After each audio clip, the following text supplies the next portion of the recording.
The next question will be from Muhammad Azam, inshallah. Yes. Yes, my question is, how do you deal with the problem of the lack of consistency when it comes to, discussing with Shias? Because, some will say that, no, I don't follow so-and-so scholar, I follow Sistani. Another one would refute the positions of the other and say, I follow Khomeini. And then someone will say, I'm an Akhbari, I'm a Shirazi. And, some will say, we consider only narrations from Al-Kafi. Some will say, no, we don't consider all the narrations from Al-Kafi. So how do you, what is this? What can you say? What is the most authoritative source on which at least there is some sort of consensus of the Shias?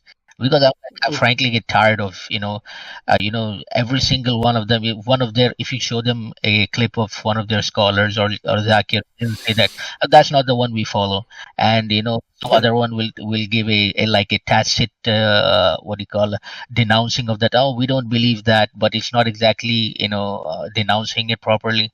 So how do you corner them that this is in your book and you all agree this? So what book is that or what source is that? Mm-hmm. Anything else? Yeah, I mean that's the gist of it. Like the how do you deal with the problem of the lack of consistency among Shias when you're discussing with them? Allah bless you. Allah yabarak fik, brother. Very beautiful question. Um, Here's the thing, brother. I can feel your pain. I can tell you are someone who struggled with them, not because of your lack of knowledge, but because of their they're inconsistent in their approaches, and it's true. But one thing I need to say, and it's not primarily directed to you, it's a general advice. First of all, not everybody should debate anyway. And not when we say these things, they say, oh, you're scared of us. Well, we're the last people to be scared of Rafida. We have challenged many of the, mouthy speakers, and all of them are running away till this day. No, it's not about being scared or being afraid. It's not the job of everybody. Dealing with shubuhat, with Ahl Bid'ah is a toxic topic. I myself sometimes, I wish that I was just born Sunni and I have nothing to do with this. Just in my ibadat, I'm busy for ibadat. But it's the taqdeer, is the decree of Allah. It always drags me back to this topic. Because I know what I know and I have to share my knowledge. The little knowledge that I have. But I always give the advice, or those in the room, especially my younger brothers, I'm mid-30s now. I think most of you are younger than me here. Definitely younger than me. Take my advice. This is not your job. Your job is not to be on Twitter and on Facebook and on Discord and on other things to discuss Shia every day. This is not your job. It's not good for your heart. And not just Tashayyu, anything, even Christianity. This is not your job. And whose job is it, you might ask? Well, it's the job of the mutakhassisin, the people whose expertise revolves around these issues. Experts. That's why it's not fard ayn. You know what's fard ayn? To be good to your mothers. Fard ayn is to be good to your neighbors. Fard ayn is to benefit your community. Fard ayn is your salah on time. These things are fard ayn. يعني a fard ayn, you understand what fard ayn means, yeah? It's a compulsory upon your necks. Refuting Ahl Bid'ah is fard kifaya, which only makes sense. Fard kifaya means a group amongst the Muslims does it. A group, not literally one group somewhere in the corner in the world, but a group as in groups specialize on it. Like Pakistani, Indian, Urdu speakers. They meet online, they meet in Hyderabad, they meet in Karachi, and they refute the Rafida, the books, the articles, them.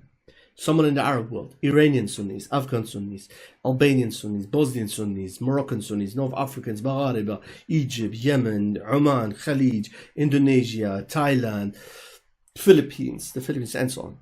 So this is very important. First of all, if in the recent time you have just busied yourself with learning about Ahl Bid'ah and refuting them, that's not your job. Yes, you should be happy you can enjoy the work of those who have refuted them. You don't need to do that. I would love it if that wasn't my business and I could relax and I could watch Sunni defense stuff and other experts on this stuff. This is number one. Now, this brother sounded like someone who has knowledge and is dealing with them a lot. There is no one perfect approach, brother. The problem is, can somebody please mute his mic? There's some sound. The problem is that, as you know, sometimes they say, not sometimes, the scholars openly say, we don't have a Sahih Hadith book like you, as if it's something to be proud of. This is embarrassing. Every Islamic sect has like something that is really the best shot and generally speaking Sahih. Of course, even Bukhari, well, most Shias don't understand it at all, but even many Sunni lay people, laymen, don't understand. Bukhari is not a wholly infallible book. Bukhari includes narrations that are not even Hadith Nabawi. Now, nobody misquote me thinking I'm a heretic, I'm Abu Layth, the Zindiq, and claim Bukhari is weak and everything. No, I'm not saying that. Bukhari is generally Sahih, 100%. And there were critics of it from the big scholars like Imam Daraqutni. He weakened like a few narrations. Imam Al-Albani, rahmatullah alayhi, he weakened a few narrations, under 1%, under 1. And it includes narrations that are not Hadith Nabawi aslan, to begin with. For example, that the Prophet wanted to commit suicide. She has always quoted this. It's not a Hadith. It's not a Hadith. It's not authentic. Why did Bukhari didn't include it in preference? Yeah, Bukhari is a human being. He included it. He wanted to include some things that had to do with the beginning of the revelation. That's a wrong belief in it. We don't believe in it, that the Prophet wanted to commit suicide, for example. It's not a hadith, but they don't know this. They just copy-paste online. Most of them don't speak Arabic, don't speak Persian. They can't verify anyway. So anyway, as I said, for most of you, you shouldn't involve too much into these matters. You should ask experts. You should go on our websites. Why did we do all this hard work?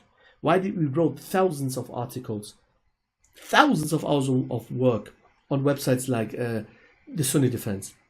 12shia.net, which is from the Sunni Defense, give2shias.com, and many other websites.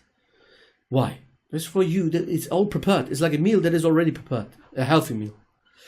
And for those like this brother who has more knowledge and says, but I do deal with them, there is unfortunately not one approach. You have to have enough knowledge so you know with who you're dealing with. You're dealing with an akhbari type, you need to know what to use best against him. With an usuli type, Khomeinist usuli, Shirazi usuli, you get it with the time, inshallah, the gist of it. Barakallahu fiqh.